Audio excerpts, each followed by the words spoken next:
بسم الله الرحمن الرحیم. به نام خداوند بخشاینده و مهربان. امید که جور و صحتمند باشین دوستا، در هر گوشه و کنار دنیا که هستین. امروز برای شما یک چند جور لباس از خواهرا آوردیم که بسیار مقبول یک دیزاین مطلب برای خود جور کرده. پوره از اینا دوستا پیش رویش آواز است. قسمی که میبینین بطن خورده چپن ساخته است.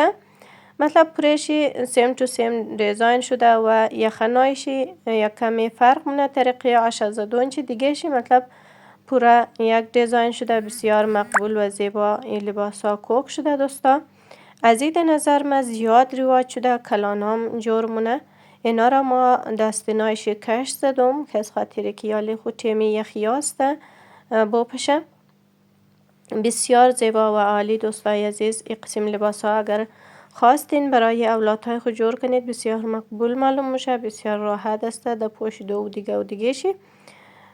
تا آخر ویدیو خود از ما باشین. ویدیو را تا آخر تماشا کنید دیگه. همیشه در پناه حق باشید انشالله. تا ویدیوی بعدی. تل دین بای بای.